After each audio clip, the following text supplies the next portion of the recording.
Have you ever wondered about the history of the Southern Baptist Convention? Why, of course you have. Otherwise, then why the heck did you click on my video? It all started in the 1800s with what was called the Triennial Convention. Why was it called the Triennial Convention, you ask? Because it met once every 3 years. How inspiring. We're so great at naming things. Anyway, the Triennial Convention had a small problem to deal with around this time, and that was a small problem called slavery. And there was a small contingent of slave owners within the Triennial Convention who were like, yo, what if? Like, hear me out. You know how the Triennial Convention is trying to stay neutral on slavery? What if we presented a slave owner as a candidate to be a missionary? Bro, let's try it out. So anyway, they did. They presented a slave owner as a candidate to be a missionary of the Triennial Convention. And they were like, yo, look at this candidate. Isn't he so great? Can't you, make him a missionary? Wink, wink. And the Triennial Convention was like, no.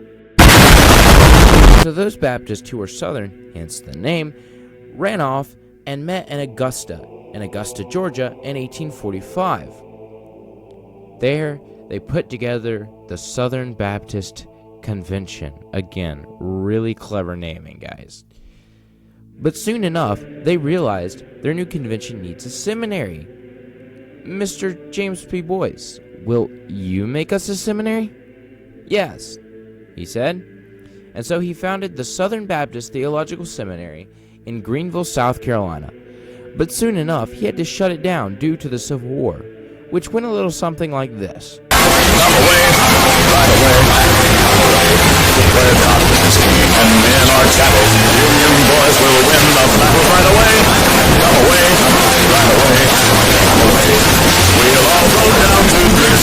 Anyway, after the Civil War, he was able to open the school back up.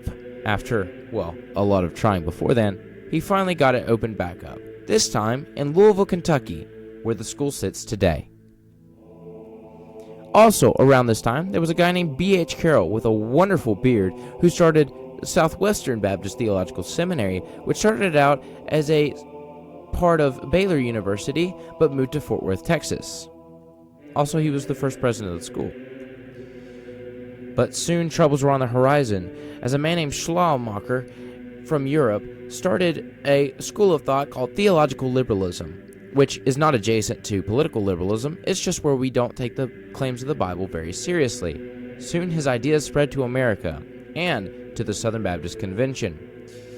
It started out with a professor at Southern Seminary who started teaching contrary to the school statement of faith, the abstract of principles, and started teaching some good old-fashioned liberal heresy, like, hey guys, we don't need to believe in the virgin birth, and hey guys, we don't need to believe in the bodily resurrection of Christ, and the board of trustees said, you're fired. However, the board failed to realize that he had already made significant impact on some of the students there. Soon, the next president of Southern Seminary, E.Y. Mullins, would make the school a safe place for liberals, making the Southern Baptist Convention's decline into theological liberalism much worse. Soon, there were clearly two factions within the Southern Baptist Convention, the conservatives and the liberals. Said the conservatives, I guess we must give in to our impulse and run away and start a new denomination.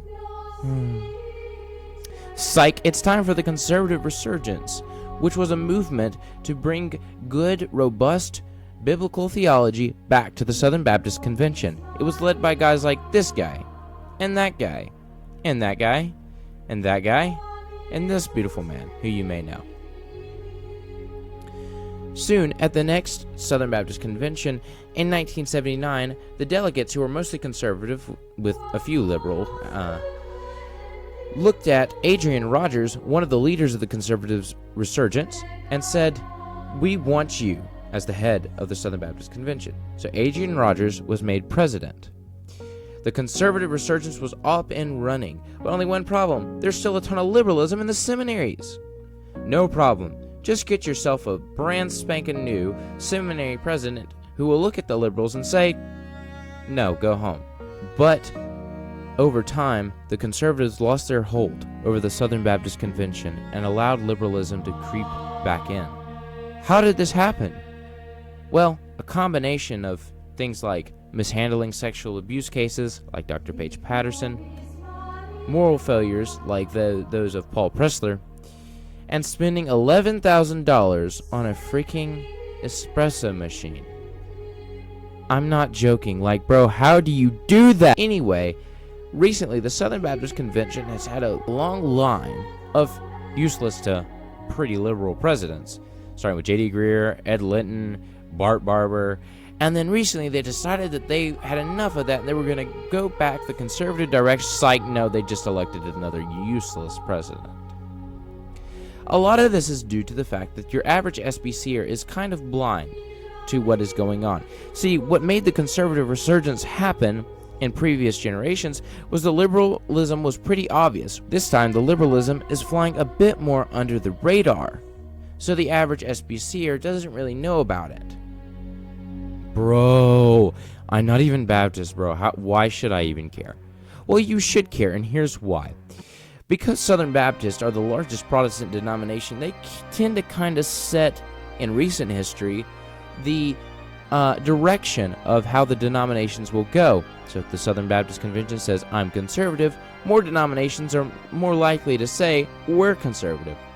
But if the Southern Baptist Convention says, I'm liberal, then the other denominations are more likely to say, we're liberal too. However, there are still some good men fighting for good biblical theology within the Southern Baptist Convention. These include Tom Ascol, Jared Moore, and R. Albert Mohler. We should continue to pray for these men and pray for their impact on the Southern Baptist Convention.